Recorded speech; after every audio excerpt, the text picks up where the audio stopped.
Hello दोस्तों, स्वागत है आपका हमारे यूट्यूब चैनल में। और आज हम एक प्रीवियस ईयर का पेपर लेके आए हैं जो कि समीक्षा अधिकारी आरओ का है 2021 का। प्रश्न संख्या 1 है, संगम साहित्य किस भाषा में लिखा गया है? तमिल, संस्कृत, मराठी या उपरोक्त में से कोई नहीं। तो इसका उत्तर हो जाएगा तमिल। 1906 में मुस्लिम लीग का गठन किस स्थान पर किया गया था? मुल्तान, ढाका, देवबंद या पेशावर। तो इसका सही उत्तर हो जाएगा ऑप्शन नंबर बी, ढाका। महान विद्वान अश्वघोष किस शासक का समकालीन था? महान विद्वान अश्वघोष किस शासक का समकालीन था? ऑप्शन ए है चंद्रगुप्त फर्स्ट, स्कंदगुप्त, कनिष्क या हर्षवर्धन। इसका उत्तर हो जाएगा कनिष्क। सुदर्शन झील का निर्माण किसने कराया था? प्रश्न संख्या 4 है, सुदर्शन झील का निर्माण किसने करवाया था? ऑप्शन ए है तुषास्प, पर्णदत्त, पुष्यगुप्त वैश्य और चक्रपाली। तो इसका उत्तर हो जाएगा ऑप्शन नंबर सी, पुष्यगुप्त वैश्य। पांचवा प्रश्न है,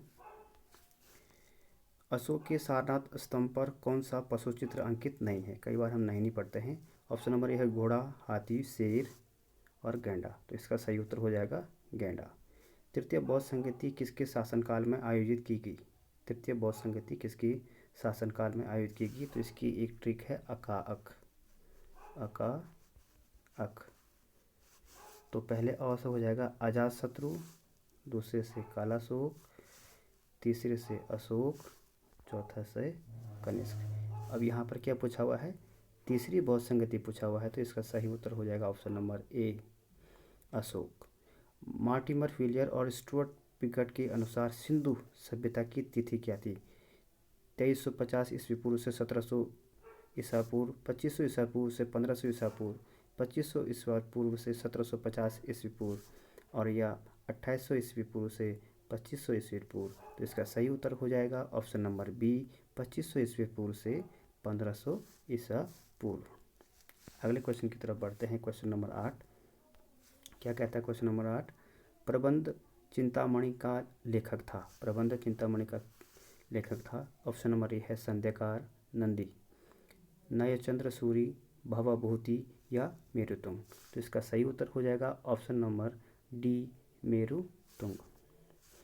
question number 9, Periplus of the Erythraean Sea किस भाषा में लिखी गई है? Periplus of the Erythraean Sea किस भाषा में लिखी गई है? ऑप्शन नंबर ए है यूनानी, option number B French, German या अंग्रेजी में। तो ये हो जाएगा आपका सही उत्तर यूनानी में। भारतीय राष्ट्रीय कांग्रेस की स्थापना के समय भारत का वायसराय कौन था? ऑप्शन नंबर ए है Lord latent, Lord Curzon, Lord Dufferin. Option D हो जाएगा लॉर्ड रिपन। तो हम जानते हैं कि 1885 में कौन था? Lord Dufferin. इसीलिए हम इंडियन नेशनल कांग्रेस को क्या भी कहते हैं? डफरिन की दिमाग की उपज भी कहते हैं। आगे बढ़ते हैं क्वेश्चन नंबर 11 की तरफ। क्या कहता है क्वेश्चन नंबर 11, गदर पार्टी का गठन किस वर्ष किया गया? ऑप्शन नंबर ए है 1911, option number B 1914, option number 3 है 1913, ऑप्शन नंबर डी है 1916। तो इसका सही उत्तर हो जाएगा ऑप्शन नंबर सी, 1913। अगला है क्वेश्चन नंबर 12, किस वर्ष वर्नाक्यूलर प्रेस एक्ट पारित किया गया? किस वर्ष वर्नाक्यूलर प्रेस एक्ट पारित किया गया? इसी वर्नाक्यूलर प्रेस एक्ट को क्या भी कहा जाता था? इसको कहा जाता था मुंह बंद कराने वाला एक्ट। एक तरह से ये न्यूज़पेपर पर लगाया गया था। तो ऑप्शन नंबर ए है इसका 1878, 1875, 1879 या 1881। तो इसका हो जाएगा 1878। इस समय कौन था? इस समय जो वायसराय था वो लेटन था, या गवर्नर जनरल कौन था? लेटन था। क्वेश्चन नंबर 13 में देखते हैं हम कि गांधी इरविन समझौते पर किस वर्ष हस्ताक्षर हुए? बहुत महत्वपूर्ण क्वेश्चन है, बार बार रिपीट भी हो गया है। गांधी इरविन समझौते पर किस वर्ष हस्ताक्षर किए गए? ऑप्शन नंबर ए है 1930, ऑप्शन नंबर बी है 1931, ऑप्शन नंबर सी है 1932 या ऑप्शन नंबर सी डी है इसका 1935। तो इसका सही उत्तर क्या हो जाएगा? इसका सही उत्तर हो जाएगा ऑप्शन नंबर बी, 1931 में। जैसे कि हम समझ 1931 में। अगले क्वेश्चन नंबर 14 में जाएंगे। पूना समझौता पर हस्ताक्षर कब हुई? पूना समझौता पर हस्ताक्षर कब हुई? ऑप्शन नंबर ए है 23 अक्टूबर 1930। ऑप्शन नंबर बी है 24 सितंबर 1931। ऑप्शन नंबर सी है 24 सितंबर 1932। ऑप्शन नंबर डी है 24 सितंबर 1933। तो इसका उत्तर हो जाएगा ऑप्शन नंबर सी 1932। कई बार हम इस तरह के क्वेश्चनों को इस तरह भी सॉल्व कर सकते हैं। एक तो इन सब में 24 कॉमन है, ठीक है, 24 कॉमन है। कभी अगर हम क्वेश्चन नहीं आए तो किस तरह से इस तरह के क्वेश्चन को सॉल्व किया जाता है। इन सब में 24 कॉमन है। फिर हमको सितंबर कॉमन लग रहा है, सब में सितंबर कॉमन लगा। फिर अब हमको ये तो पता लग गया कि 24 सितंबर इसका उत्तर है। अगर हम मोटा मोटा आंकड़ा लगाएं, हमको पता है कि 1932 में ये हुआ था। तो इसका उत्तर हो जाएगा ऑप्शन नंबर सी 24 सितंबर 1932 में। अगला क्वेश्चन है 15 असहयोग आंदोलन कब वापस लिया गया? असहयोग आंदोलन कब वापस लिया गया? ऑप्शन नंबर ए है 1920। ऑप्शन नंबर बी है 1922। ऑप्शन नंबर सी है 1931। ऑप्शन नंबर डी है 1927। इसका सही उत्तर क्या हो जाएगा? Option number B 1922। 16वें प्रश्न की तरफ बढ़ते हैं। 16वां प्रश्न क्या कहता है? पानीपत का तृतीय युद्ध किस वर्ष हुआ? पानीपत का तृतीय युद्ध किस वर्ष हुआ? पहला ऑप्शन है 1757, 1761, 1764 या 1769। तो इसका सही उत्तर क्या हो जाएगा? 1761। कौन कहता था कि मैं मुसलमानों का गोखले बनना चाहता हूँ? बहुत इंपॉर्टेंट प्रश्न है। और कई बार इस तरह के क्वेश्चनों पर हम क्या लगा देते हैं, पढ़ते ही कि हमें नहीं आता है। तो इसका सही उत्तर तो हम पहले बताएंगे। पहले इसका ऑप्शन पढ़ लेते हैं। मौलाना मोहम्मद अली जिन्ना, सर सैयद अहमद खां या खान बहादुर खान अब्दुल गफ्फार खां। ये तो सीमांत गांधी हो गया, ये तो हो नहीं सकता, ये तो एलिमिनेट हो गया है। सैयद अहमद खां भी नहीं हो सकता, मोहम्मद अली भी नहीं हो सकता। इसका क्या है? मोहम्मद अली जिन्ना। दिल्ली के किस सुल्तान ने अपनी आत्मकथा लिखी? किसने लिखी? ऑप्शन नंबर ए है सिकंदर लोदी, मोहम्मद बिन तुगलक, इल्तुतमिश या फिरोज तुगलक। तो इसका सही उत्तर क्या होना चाहिए? इसका सही उत्तर है FST, फिरोज शाह तुगलक। इसी ने सिंचाई पर भी कर लगाया था। इल्तुतमिश तो पहला गुलाम वंश का दूसरा शासक था कुतुबुद्दीन ऐबक के बाद। और ये रंगीला बादशाह मोहम्मद बिन तुगलक। और सिकंदर लोदी तो पहला अफगान शासक था जिसने जो है कि अफगान वंश की स्थापना की थी, लोदी वंश का। 19वां प्रश्न है श्यामजी कृष्ण बर्मन ने लंदन में इंडिया हाउस की स्थापना कब की थी? ऑप्शन नंबर श्यामजी कृष्ण बर्मन ने लंदन में इंडिया हाउस की स्थापना कब की थी? तो इसका ऑप्शन ए है 1901, 1903, 1905, 1907। तो इसका सही उत्तर हो जाएगा 1905 में इंडिया हाउस की स्थापना। उत्तराखंड में कितने सदस्य लोकसभा में प्रतिनिधित्व करते हैं? क्वेश्चन नंबर 20 सबसे आसान क्वेश्चन है अभी तक का। ये अभी किस में आया था? ये पटवारी में आया या पुलिस में आया था ये क्वेश्चन। ऑप्शन नंबर ए है 3, ऑप्शन नंबर बी है 5, ऑप्शन नंबर सी है 8, ऑप्शन नंबर डी है 11। तो इसका लोकसभा, कई बार हम लोकसभा जल्दबाजी में राज्यसभा पढ़ देते हैं तो 3 लगा देते हैं। इसका उत्तर है 5, जबकि जो 3 है वो राज्यसभा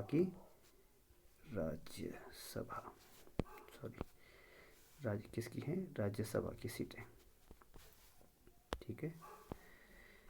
क्वेश्चन नंबर 21 मंत्री परिषद में फेरबदल करने का अधिकार है? बहुत महत्वपूर्ण क्वेश्चन है। और यहाँ पर आयोग ने ही पहले ही ऑप्शन राष्ट्रपति भी दे रखा है, जबकि पहला ऑप्शन है राष्ट्रपति को, मंत्रिमंडल को, प्रधानमंत्री को या स्पीकर को। स्पीकर तो हो नहीं सकता क्योंकि लोकसभा का है। मंत्रिमंडल तो अलग बात होगी, ये भी हो नहीं सकता। राष्ट्रपति इसलिए नहीं होता है क्योंकि राष्ट्रपति केवल प्रधानमंत्री के परामर्श पर मंत्रिपरिषद या मंत्रिमंडल की स्थापना करते हैं। तो इसका सही उत्तर हो जाएगा ऑप्शन नंबर सी, प्रधानमंत्री को। भारतीय संविधान का अनुच्छेद 280 संबंधित है। भारतीय संविधान का अनुच्छेद 280 किससे संबंधित है? ऑप्शन नंबर ये है वित्त आयोग, निर्वाचन आयोग, लोक सेवा आयोग या संघ लोक सेवा आयोग। लोक सेवा आयोग काफ़ी चर्चा में है आजकल, तो ये तो है ही नहीं। संघ लोक सेवा आयोग भी नहीं है, निर्वाचन आयोग भी नहीं है। इसका सही उत्तर हो जाएगा वित्त आयोग। ठीक है, 23वां प्रश्न आगे देखते हैं। भारत के उपराष्ट्रपति को हटाने का प्रस्ताव लाया जा सकता है। ऑप्शन नंबर ए है केवल लोकसभा द्वारा, संसद की सभी सदन द्वारा, ऑप्शन नंबर सी सदन की संयुक्त बैठक द्वारा और केवल राज्यसभा द्वारा। तो हम जानते हैं कि आर्टिकल 63 के तहत उपराष्ट्रपति का प्रावधान है भारतीय संविधान में। तो केवल लोकसभा में तो होगा ही नहीं, क्योंकि उपराष्ट्रपति जो है कि राज्यसभा का पदेन सभापति होते हैं, राज्यसभा के पदेन सभापति होते हैं, इसलिए लोकसभा इसका उत्तर नहीं होगा। संसद के किसी भी सदन द्वारा हो ही नहीं सकता। अगर लोकसभा एलिमिनेट हो गया तो ऑप्शन नंबर बी भी एलिमिनेट हो जाएगा। संसद की संयुक्त बैठक, इसमें संयुक्त बैठक का तो कोई प्रावधान नहीं होता है, क्योंकि उपराष्ट्रपति जो है कि राज्यसभा का पदेन सदस्य होते हैं या सभापति सदस्य नहीं होते हैं, बल्कि उपराष्ट्रपति जो होते हैं राज्यसभा का सभापति होते हैं पदेन। इसलिए राष्ट्रपति को हटाने का प्रस्ताव केवल राज्यसभा में ही लाया जा सकता है। प्रश्न संख्या 24 को देखते हैं कि भारत का संविधान अंगीकृत किया गया है। बहुत महत्वपूर्ण प्रश्न है। कई बार ये सामान्य से प्रश्न लगता है लेकिन होता नहीं है, कई बार गलत हो जाता है इस तरह के प्रश्न भी। ऑप्शन नंबर ये है 15 अगस्त 1947 को, 9 दिसंबर 1946 को, 26 नवंबर 1949 को या 26 जनवरी 1950 को। तो इसका सही उत्तर हो जाएगा ऑप्शन नंबर सी, 26 नवंबर 1949 को संविधान को अंग्रेजी किया गया, जबकि 26 जनवरी 1950 को संविधान क्या हुआ, लागू किया गया। और 15 अगस्त 1947 को क्या हुआ था, भारत स्वतंत्र हुआ था, जैसे कि सभी लोग जानते हैं। राष्ट्रपति के चुनाव संबंधी विवादों का निर्णय किया जाता है। बहुत महत्वपूर्ण प्रश्न है। राष्ट्रपति के चुनाव संबंधी विवादों का निर्णय किसके द्वारा किया जाता है? या विवाद की स्थिति में भारत के सर्वोच्च न्यायालय द्वारा, संसद द्वारा, लोकसभा द्वारा या चुनाव आयुक्त द्वारा? चुनाव आयुक्त द्वारा नहीं किया जाता सबसे पहले, ये ध्यान देने की बात है। लोकसभा तो इसमें होगा ही नहीं, संसद द्वारा तो होगा ही नहीं, तो इसका एकमात्र क्या विकल्प बच जाता है, ऑप्शन नंबर ए, भारत के सर्वोच्च न्यायालय के द्वारा। तो अगले प्रश्न संख्या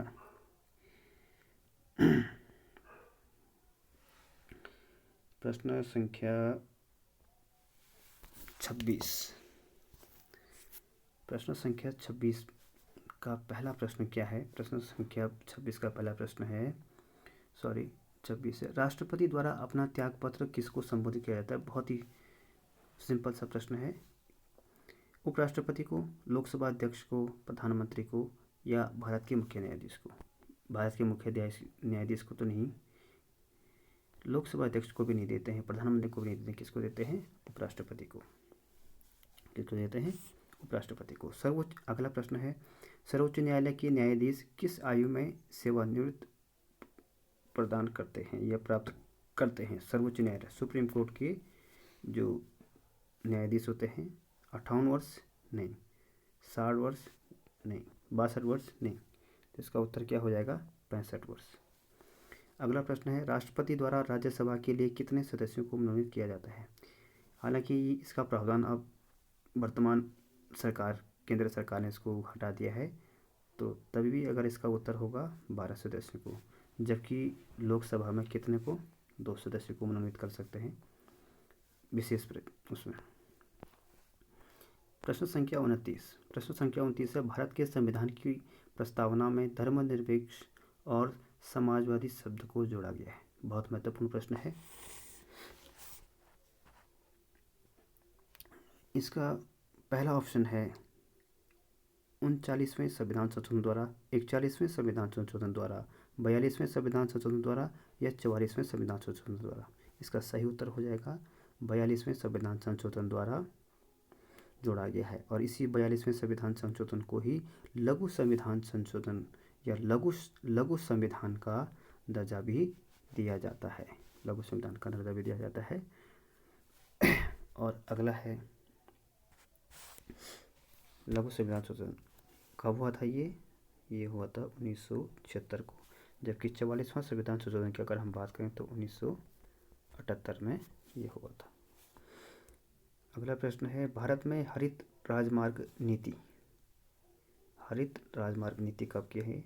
2015, 2017, 2019 या 2020?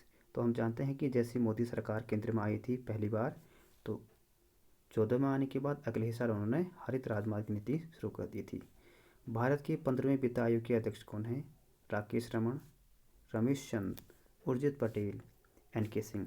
उस समय उर्जित पटेल गवर्नर थे, इसलिए इन्होंने ऑप्शन में दिया है। ये तो था ही नहीं, ये भी नहीं है, ये भी नहीं। इसका उत्तर हो जाएगा NK सिंह। अगला प्रश्न है 32वां प्रश्न, व्यवसाय करने में आसानी पर विश्व बैंक की वार्षिक रिपोर्ट 2020 के अनुसार भारत की रैंक है। ये उस समय का करंट का क्वेश्चन है। तो 77वीं, 72वीं, 68वीं या उस समय इसका उत्तर था 63वीं। यह धारणा कि आर्थिक वृद्धि सभी क्षेत्र में नीचे तक पहुंचेगी को जाना जाता है। यह धारणा कि आर्थिक वृद्धि सभी क्षेत्रों में नीचे तक पहुंचेगी को जाना जाता है। पंप प्राइमिंग, ट्रिकल डाउन, प्रसार सिद्धांत या उपयुक्त में से कोई नहीं। इसका सही उत्तर हो जाएगा ट्रिकल डाउन। 34वां प्रश्न है निम्नलिखित में से कौन एक ग्रीन हाउस गैस नहीं है? मीथेन, ओजोन, ऑक्सीजन या नाइट्रस ऑक्साइड? तो आप जानते हैं कि इसका सही उत्तर है ऑप्शन नंबर सी, ऑक्सीजन। अगला प्रश्न है 35वां प्रश्न क्या कहता है, देखते हैं। आर्थिक सर्वेक्षण 2020-21 के अनुसार 2020-21 में भारत की सकल घरेलू उत्पाद में कृषि का हिस्सा क्या है? कृषि का हिस्सा, प्राथमिक हिस्सा इसका क्या है? इसका है 19.9। इसका है 19.9। अगला प्रश्न है स्मार्ट सिटी मिशन किस वर्ष आरंभ किया गया है? 2015, 2016, 2017, 2018? तो मोदी गवर्नमेंट जैसी आई, उन्होंने 2015 में जो है कि स्मार्ट सिटी मिशन लागू किया। अगला प्रश्न है कि भारत के केंद्रीय बजट 2021-22 में राजकोषीय घाटा कितना लक्षित किया गया है? ऑप्शन नंबर ए है जीडीपी का 3%, जीडीपी का 4.5%, जीडीपी का 5.5% या जीडीपी का 6.8%। तो इसका सही उत्तर हो जाएगा option number D. Option number इसका डी हो जाएगा, जीडीपी का कितना परसेंट? तो ऑप्शन नंबर डी।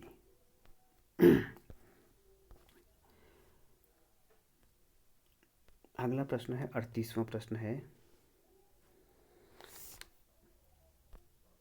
38वां प्रश्न क्या है?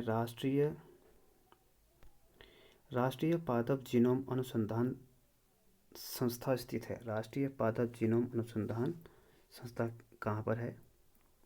ये है गुरुग्राम, लुधियाना, नई दिल्ली या मथुरा? कहाँ है? नई दिल्ली में। अगला प्रश्न है निम्नलिखित में से कौन भारत का वर्तमान में सबसे बड़ा वस्तु निर्यात साझेदार है? चीन, UAE, हांगकांग या USA? तो इसका सही उत्तर हो जाएगा USA, ऑप्शन नंबर डी। निम्न में से कौन सी शीत या ठंडी धारा नहीं है? कैलिफोर्निया की धारा, वेनेजुएला की धारा, ओयासिओ धारा या नॉर्वेजियाई धारा? तो इसका सही उत्तर हो जाएगा ऑप्शन नंबर डी, नॉर्वेजिया की धारा। अगला प्रश्न 41वां प्रश्न जो है, निम्नलिखित में से किस देश का भूमध्य सागर के साथ तट नहीं है? भूमध्य किसके साथ? भूमध्य सागर के साथ तट नहीं है। तो इसका ऑप्शन ए है इटली, फ्रांस, लीबिया या जर्मनी? तो इसका सही उत्तर हो जाएगा जर्मनी। निम्नलिखित में से कौन सा पर्वत पदीय दर्रा उत्तराखंड राज्य में स्थित नहीं है? कौन सा दर्रा नहीं है? कौन सा दायरा नहीं है इसमें, ज़रा जल्दी जल्दी करो। लिपुलेख है, माना है, नौमा भी है। शिव किला दायरा कहाँ पर है? HP में। 43वां प्रश्न है, निम्नलिखित में से किस भारतीय राज्य की सीमा बांग्लादेश से नहीं लगती है? नहीं वाले प्रश्न बहुत महत्वपूर्ण होते हैं। असम, त्रिपुरा, मणिपुर या मेघालय? तो इसका सही उत्तर हो जाएगा मणिपुर।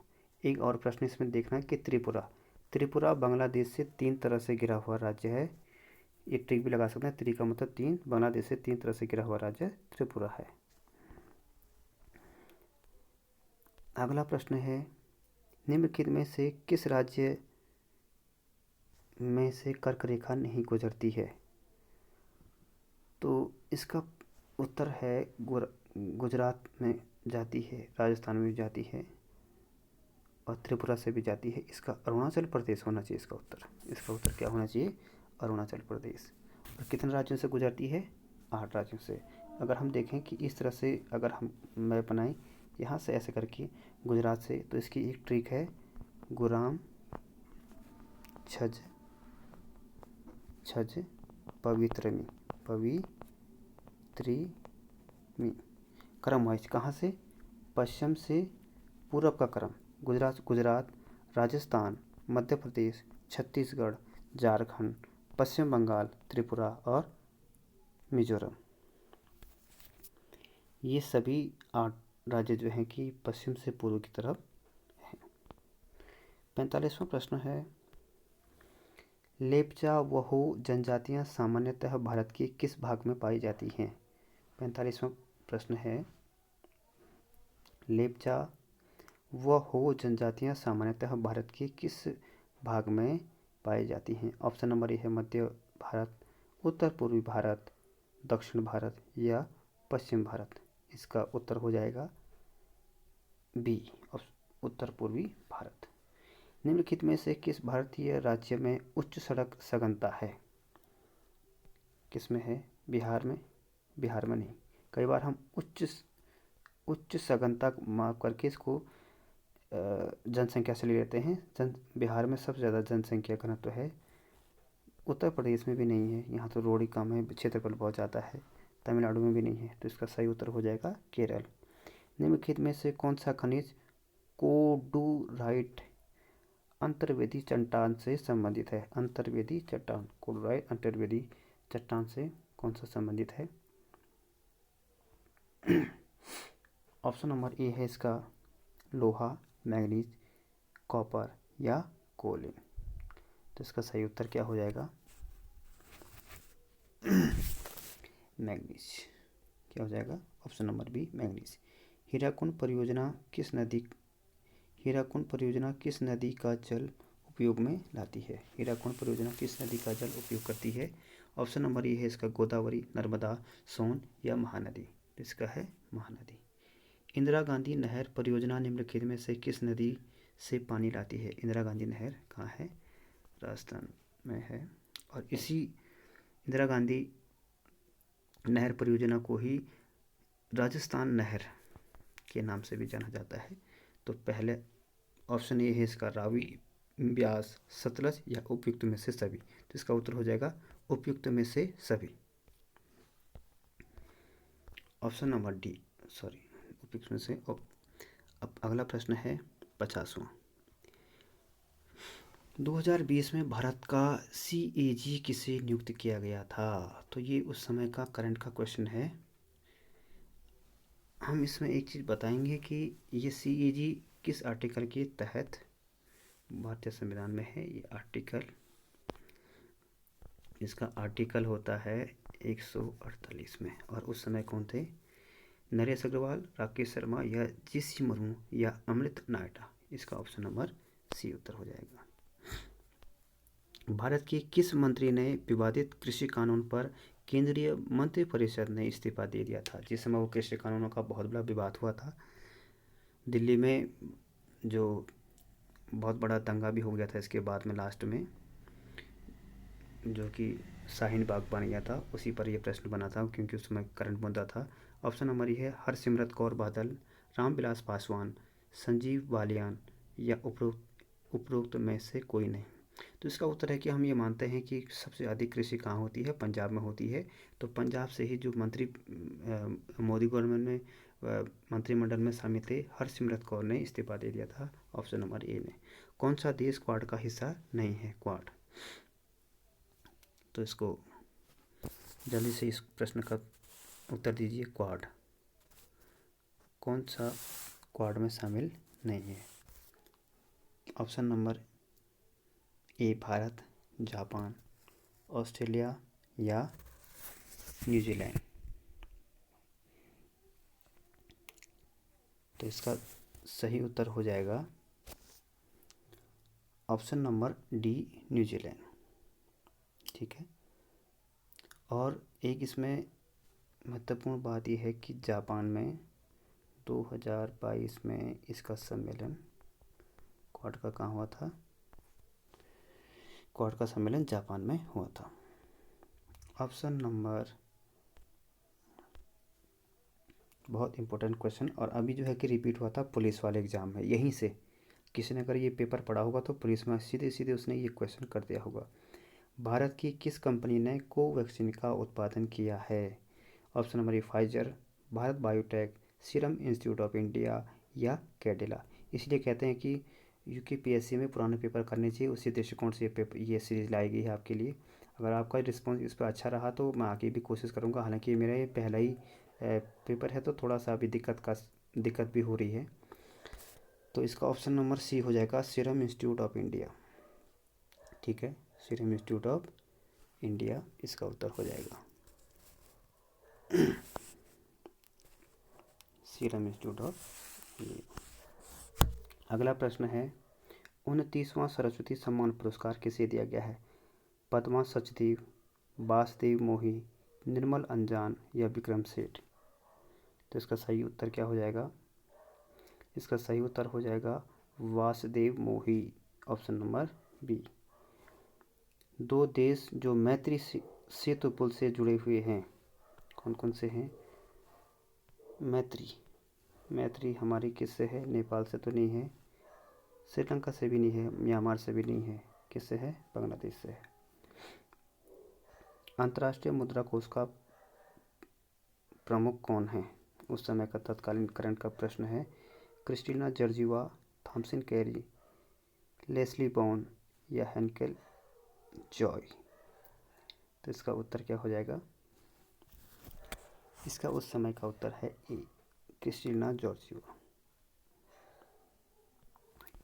57वां प्रश्न है, ये है आपका 2025 तक ओलंपिक कमेटी का अध्यक्ष किससे नियुक्त किया गया है? ये अभी भी रिपीट हो सकता है ये प्रश्न। Thomas batch, Oliver Martin, जॉफ Sanders या मोहम्मद अटा। प्रश्न संख्या 57। इसका वर्ष 2025 तक ओलंपिक कमेटी का अध्यक्ष किसे नियुक्त किया गया है? इसका उत्तर हो जाएगा ऑप्शन नंबर ए, थॉमस बैच। आईपीएल 2020 को किसने जीता था? क्योंकि 21 में ये पेपर हुआ था तो 20 का पूछा हुआ है। तो मुंबई इंडियन नहीं जीती थी, चेन्नई सुपर किंग भी नहीं। तो इसको जीता था, नहीं इसको सॉरी, ये मुंबई इंडियन ने जीता था, राजस्थान रॉयल्स भी नहीं, इसने भी नहीं। अगर 2022 का पूछे तो गुजरात टाइटन, नई टीम नहीं, गुजरात टाइटन नहीं, हाँ गुजरात टाइटन। इसके कप्तान थे हार्दिक पांड्या। ऑप्शन, अगले प्रश्न पर चलते हैं। 2020 में साहित्य के लिए नोबेल पुरस्कार जीतने वाले लुईस ग्लुक किस देश के हैं? जर्मनी, कनाडा, फ्रांस या यूएसए। तो इसका सही उत्तर क्या हो जाएगा? कनाडा। क्या हो जाएगा? इसका सही उत्तर हो जाएगा कनाडा। ठीक है। अगले प्रश्न 60 प्रश्न की तरफ बढ़ते हैं। उत्तराखंड का पोर्शन स्टार्ट हो गया है। उत्तराखंड के चंपावत में निम्नलिखित में से कौन सी झील अवस्थित है? चलो भाई उत्तराखंड बीरो, तो कौन है? श्यामताल, तड़ाकताल, चौड़ाबाड़ी ताल, डोडी ताल। चौड़ाबाड़ी कहाँ है? रूपचाक में, उत्तरकाशी में, ये भी नहीं है। कौन है? श्यामताल। उत्तराखंड सरकार द्वारा प्रारंभ की गई वीर चंद्र सिंह गढ़वाली स्वरोजगार योजना संबंधित है, किससे संबंधित है? वीर चंद्र सिंह गढ़वाली किससे संबंधित है? पर्यटन से है, चिकित्सा से है, प्राथमिक शिक्षा से है या प्रति प्रवास से है? तो इसका ऑप्शन ए हो जाएगा, पर्यटन से है। और कब शुरू हुई थी ये हुई थी 1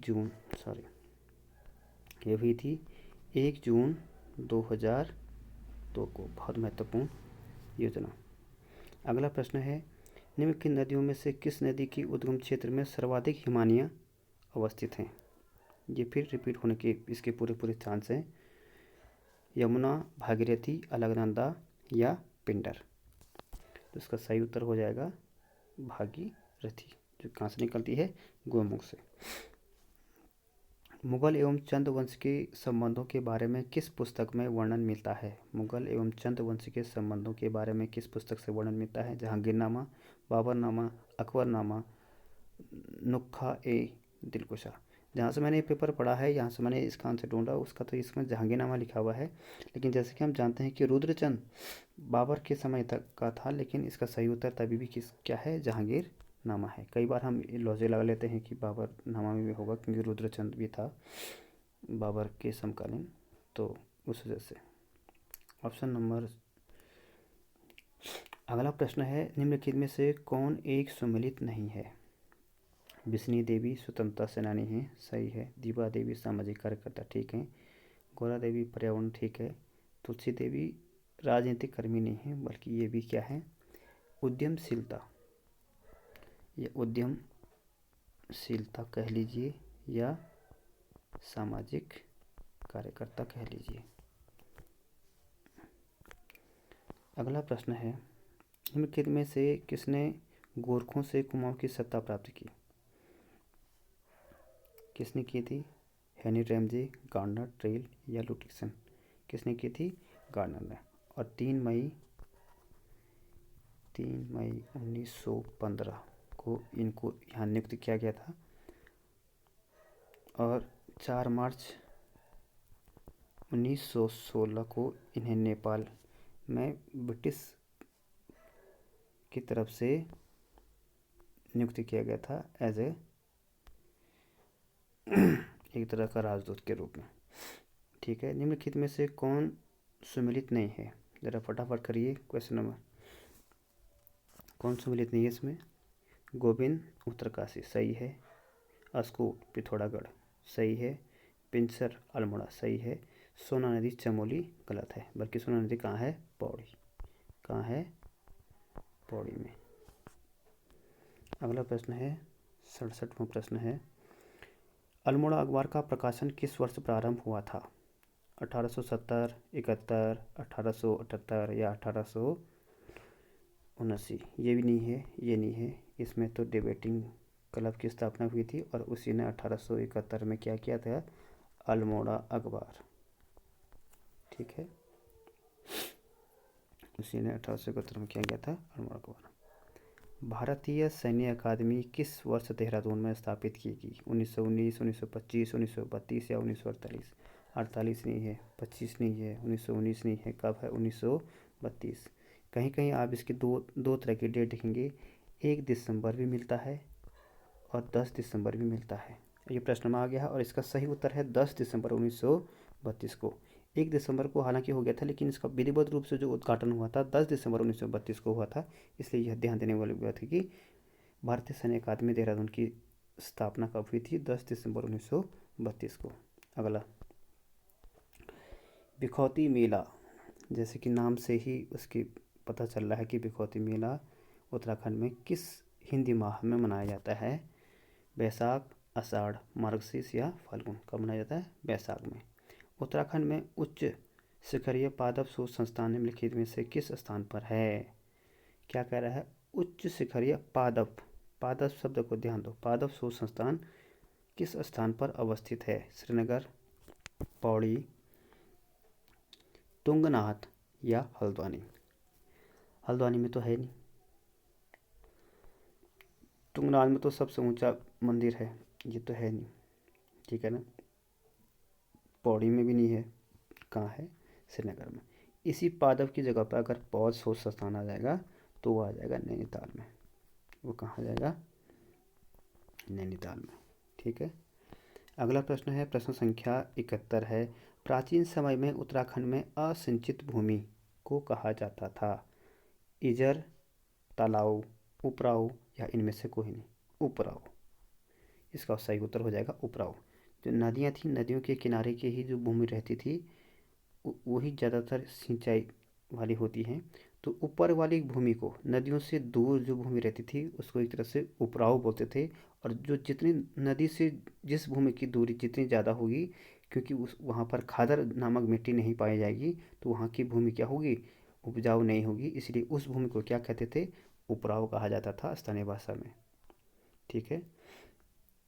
अगला प्रश्न है, कत्यूरी वंश का संस्थापक कौन था, सोमचंद, वासुदेव, थोहरचंद या जयदेव। जयदेव नहीं था, थोहरचंद भी नहीं था, और सोमचंद तो चंद वंश का संस्थापक था, तो वासुदेव। डब्ल्यू फ्रेजर और बी डी पांडे थोहरचंद को क्या मानते हैं, चंद्रवंश का संस्थापक मानते हैं कुछ लोग। अगला है, टिहरी राज्य प्रजामंडल की स्थापना किस वर्ष हुई थी, 1935, 1937, 1939 या 1941। 35 में नहीं हुई थी, 41 में नहीं हुई थी, 37 में नहीं हुई थी, कब हुई थी, 1939 में, सिरदेव सुमन के द्वारा। किसके द्वारा, सिरदेव सुमन के द्वारा। अगला प्रश्न है, लैंसडाउन में गढ़वाल राइफल की छावनी किस वर्ष स्थापित की गई, किस वर्ष स्थापित की गई, 58, 1858, 1869, 1877 या 1887। कब की गई, 1887। जैसे यहाँ पर लैंसडाउन में छावनी स्थापित की गई है, वैसे ही 1890 में यहाँ पर कौन आते हैं, लॉर्ड लैंसडाउन आते हैं। इसीलिए जो यहाँ पर लैंसडाउन का नाम उस समय तक क्या था, कालो डांडा था। इसीलिए आगमन हो रहा था किसका, लॉर्ड लैंसडाउन का, इसीलिए 1890 में ही काला डांडा का नाम क्या रखा गया है, लैंसडाउन रखा गया है। और आपको आजकल का करंट का मुद्दा होगा उत्तराखंड का, तो इस लैंसडाउन का नाम पुनः कालो डांडा क्या किया जा रहा है, लैंसडाउन का नाम पुनः क्या किया जा रहा है, कालो डांडा किया जा रहा है। अगला प्रश्न है 1976 में, सॉरी 76वां प्रश्न है ना, 76वां नहीं 75वां प्रश्न है, गढ़वाल क्षेत्र के किस स्थान पर सन 1843 में चाय की फैक्ट्री लगाई गई, हवालबाग, लोहोबा, गडोली या उपयुक्त में से कोई नहीं। ये तो है ही नहीं, हवालबाग में भी नहीं लगी थी, लोहोबा में नहीं लगी थी, कहाँ लगी थी, गडोली में। अगला प्रश्न 76, प्रश्न संख्या 76, ब्रिटिश गढ़वाल में जिला प्रशासन किसके अधीन था। बहुत इंपॉर्टेंट प्रश्न है और रिपीट हो सकता है। ब्रिटिश गढ़वाल में जिला प्रशासन किसके अधीन था, जिलाधीश, कलेक्टर, कमिश्नर या डिप्टी कलेक्टर। क्या था, हम जैसे देखते हैं कि कमिश्नर, सबसे पहला कमिश्नर कौन था, गार्डनर, उसके बाद ट्रेल, वास्तविक कमिश्नर। कभी कभी ये भी आ जाता है कि ब्रिटिश की वास्तविक नींव किसने डाली, ट्रेल ने। निम्न में से कौन सा उत्तराखंड का कृषि उपकरण नहीं है, कुटला, कुताल तो होता है भाई, हल भी होता है, ये माया भी होता है, करबोजा नहीं होता है। किस वर्ष कुमाऊं परिषद की स्थापना की गई, 1908, 1912, 1916 या 1920। तो इसका ऑप्शन नंबर सी हो जाएगा 1916। ठीक है, 1916 और 1926 में ये जो है कि कुमाऊं कांग्रेस में क्या हो गया, शामिल हो गया। और जैसे कि 1912 में हमें पता है, 1912 में क्या है, अल्मोड़ा कांग्रेस की स्थापना, और 16 में कुमाऊं परिषद की स्थापना। जैसे कि प्रश्न है 79 प्रश्न है, राजा प्रद्युमन शाह द्वारा ब्रिटिश सहायता से गोरखाओं को किस वर्ष युद्ध में हराया गया, गोरखाओं को किस वर्ष युद्ध हराया गया ब्रिटिश सहायता से, 1803, 1815, 1822 या उपरोक्त में से कोई नहीं। तो इसका सही उत्तर हो जाएगा 1815 में। और एक प्रश्न आया था कि उत्तराखंड में ईस्ट इंडिया कंपनी की स्थापना कब की थी? ईस्ट इंडिया कंपनी, तो इसका उत्तर भी 1815 ही दिया था आपने। ठीक है। Question number 80। क्वेश्चन नंबर 80 है, निम्नलिखित में से किसे कृत्रिम बुद्धिमत्ता का जनक कहा जाता है? कृत्रिम बुद्धिमत्ता का जनक किसे कहा? Charles Babbage, De Forest, John McCarthy, option number D J P Eckert. तो इसका हो जाएगा option number C John McCarthy. जबकि चार्ल्स बेबेज किसके हैं? कंप्यूटर के जनक। डीएनए अंगुली छापन के आविष्कारक थे। डीएनए अंगुली छापन के आविष्कारक थे George Stock, Sir Alec Jeffreys, Edward Southern, Kary Mullis. तो इसका सही उत्तर हो जाएगा option number B Sir Alec Jeffreys. 82 प्रश्न का पढ़ते हैं। कोरोना वायरस को अपना नाम कहाँ से प्राप्त हुआ? कोरोना ताज जैसे आकार के कारण, पत्ते जैसे आकार के कारण, आनुवंशिक पदार्थ के कारण, या उपरोक्त में से कोई नहीं। ये तो है नहीं, ये तो है नहीं, ये तो है नहीं। ताज जैसे, ये कोरोना वायरस को अगर हम लैब में देखते थे तो ऐसे ताज की तरह, तो इस तरह की आकृति को क्या बोलते हैं? कोरोना बोलते हैं। इसी आकृति के कारण उसका नाम क्या पड़ा? कोरोना पड़ा।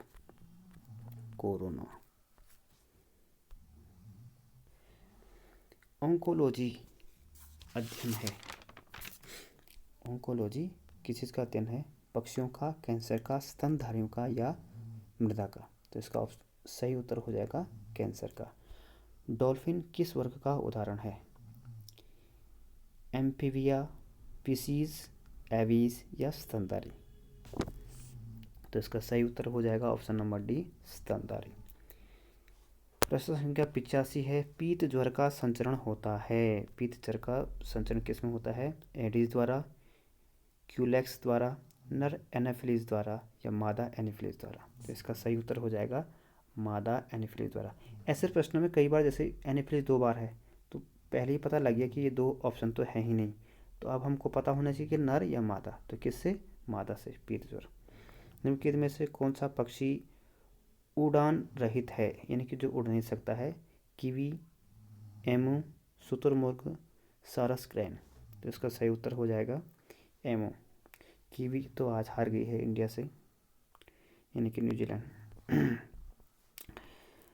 87 ट्राई नाइट्रो एल्विन या टीएनटी। टीएनटी क्या है? क्या है टीएनटी? रोगाणुनाशक, कीटाणुनाशक, विस्फोटक, या सड़ननाशक। तो ये एक तरह का विस्फोटक पदार्थ होता है। भारत का प्रथम सफलतापूर्वक प्रक्षेपित उपग्रह है Aryabhata Bhaskara first INSAT IRS first E। तो इसका सही उत्तर हो जाएगा आर्यभट्ट। दात्र कोशिका अरक्तता रोग है। दात्र कोशिका अरक्तता रोग है क्या है?